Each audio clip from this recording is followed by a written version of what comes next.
Welcome back to the gun dungeon, guys. This is sitting in the rain, listening to thunder, reviewing a blued Colt 1911 for you guys. If that's not dedication, I don't know what is.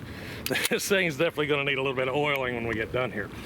But as you can tell from the picture and the title, this is the Colt 1911 Classic.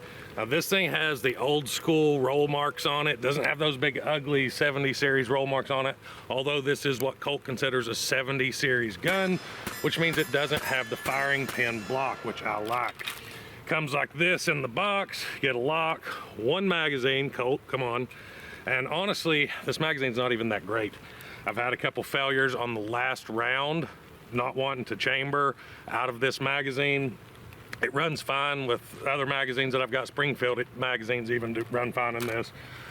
But that magazine kind of sucks.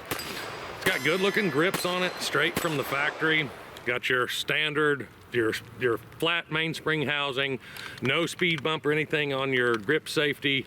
Standard old school hammer here, no ambi, old school safety here, thumb safety. Now it does have the newer shaped thumb safety. It's not like the old first models that just had the little nub on there. But other than that, it's pretty straightforward, guys. You can see the sights are just blacked out. Pretty minimalistic sights here. Not a whole lot to it. It's got the short trigger. Now the trigger, I will say, is not the greatest, especially for a 1911. I'll show you what I mean here. Let's check it, make sure it's clear. So if you watch my finger, there's a little bit of take up here, and then some creep, and then the break. And it's a little, it's a brand new gun, but it is a little bit, there's some lightning. Oh, I'm gonna have to hurry this video up. It is a little bit gritty, but it is brand new. Let's see what we pull out on the weight here. Anybody that watches my videos know this thing whoops me, and it did it again. I forgot to even turn it on. Let's try that again. And the thunder rolls, baby. All right, ready. 4 pounds, 6.4 ounces. So not super great, not terrible either. It's just a basic 1911, but if you were going to build a 1911, this would be a really good platform.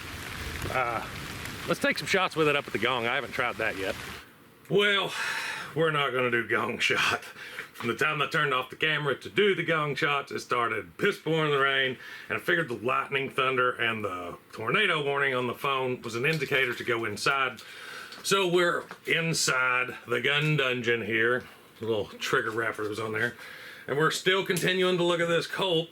So just wanted to point out some of the cool features. It does have the straight up and down slide serrations on it here. No forward slide serrations, no rail, no stippling on the front strap. I do believe this strap in the rear, it feels like plastic. It sounds like plastic, so I may change out that mainspring housing on this one. But other than that, it's a very base model, very, very old school looking 1911. The ejection port is lowered somewhat, not drastically like on a lot of newer customized 1911s, but this one is. And guys, just look how pretty those roll marks are. This is just a beautiful example of old school 1911. And most people buy grips for their guns. I actually bought this gun for a set of grips. And if you don't follow my Instagram or Facebook page, go do that. There's pictures of these grips on there with certificate of authenticity and all that stuff. But Mrs. Gun Dungeon got the Gun Dungeon, a killer set of grips. Let me show you. Dun, dun, dun. Look at that. That is genuine mammoth ivory from the Boone Trading Company. Mammoth ivory grips. Yeah, the wife got me those for Christmas, and I wasn't going to put them on something that was tricked out. They had to go on something classic looking, old school looking, and that's what we got. Look at those bad boys. That right there is a slick looking rig. I love that. That's awesome. Yeah. So if y'all are interested in picking up some of those, they come with a certificate of authenticity here, so you know it's genuine mammoth ivory. I mean, think about that. Mammoth ivory, it's at least 10,000 years old. They've been extinct for 10,000 years, so that material is at least 10,000 years old. That's just hard to even wrap your mind around. But that's what I got for you today, guys. I hope you enjoyed the video. Don't forget to go over to Instagram and Facebook. I can kind of be myself more over there because I really don't care if those accounts get deleted. I don't want my YouTube account getting deleted, so I'm a little bit more mild on here. Not so much on Facebook and Instagram, so hope to see you all over there. And until next time, guys, stay tuned.